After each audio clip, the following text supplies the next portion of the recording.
Accident on North Decatur Road where luckily no one was hurt. We just learned in the last 45 minutes the pilot of this small plane walked away from the crash. Amazing that this pilot walked away with the damage. You can see power lines went down. This aircraft hit the pavement here. Seems pretty hard.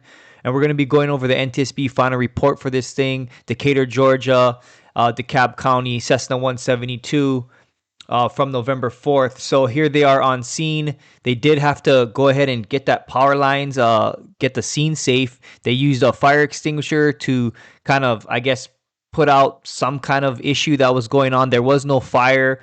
There was fuel spills. You can see the oil leaking out from the bottom of this aircraft, and that leaves major clues to maybe the cause of this thing. And then also looking at the cockpit and trying to see if the pilot's injured, but the pilot did walk away. So the analysis, the student pilot reported that before takeoff, he added 1 quart of oil, bringing the oil quantity to full capacity shortly after takeoff. While the airplane was at an altitude of 1,500 mean sea level, the pilot noted the engine began to running rough, which was followed by a loss of engine power. He pitched the airplane to attain the best glide airspeed. He descended the airplane and did a forced landing to a 4-lane road, during which the airplane struck those power lines and came to rest inverted on the road, as we see here. But let's see what the pilot had to say about it. Engine quit, and I flew it to the best place I could find without people, and I had to tail it into the power lines to keep from crashing into buildings or anything. So I'm still here, so I must have done something right. There's nowhere else to put it. So I'm glad you can see he did hit his face. And it makes sense. I'm glad that it's not as bad, just some cuts based on what it looks like here. I would think it would be a lot worse. This is the aircraft here, a Cessna 172A, built in 1959, November 172, X-ray. And this is kind of where it happened here, Coventry Place. And I believe you can see there's that 4-lane road they were talking about, and right in front there is where this aircraft ended up. And then this is there you can see Coventry Place on the sign there. You can see the extensive oil damage. So this is the FAA photography. Oil covering the entire length of the fuselage, exterior and bottom. Damage left horizontal stabilizer and elevator. Here's some more pictures of the scene. Firefighters did have a hand line out just in case there was a fire or something else happened. They were standing by, but that extinguisher, I guess, did the job.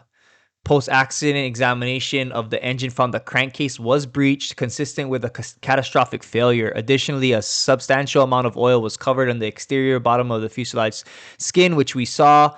Fresh oil was noted in the cockpit floor area, and only a minimal amount of oil remained in the engine. Given this information, it's most likely that the total loss of engine power occurred due to oil exhaustion that was precipitated by an oil leak. At the rear portion of the engine, the oil filter adapter and its attached base had separated from the accessory case. Although it's possible that the oil leak emanated from this location, the available evidence from this investigation precluded a definitive determination of the source of that oil leak. So here you can see the filter here detached, and basically, yeah, this is the red arrow showing that oil filter adapter and the damage of that oil filter as well. So just a mess, basically. Hate dealing with oil with my car, so can't imagine having problems and trying to deal with this oil issue as well on an aircraft. There you can see view of the hole from the crankcase, number 6 cylinder. So yeah, this engine looks like it's toast. A review of the maintenance records revealed that the airplane's last annual inspection was completed in January 2014, more than 7.5 years before the accident. The FAA inspector assigned to this investigation reported that the oil filter adapter was installed in 2020, but this installation was not documented in the maintenance records. Here is some pilot information. 35-year-old male, lap only on the restraint. Maybe that's why he hit his face. But this is the probable cause on this one. Oil exhaustion due to an oil leak that resulted in a total loss of engine power. So interesting one here. I'm glad that we went over it originally and that the NTSB and had come out with this final report, because we love going over it later on to see what actually happened. So thanks for watching. There's plenty more final reports here and on the way. Thanks for watching. This is Arfan Amkioni. I'll see you guys next time.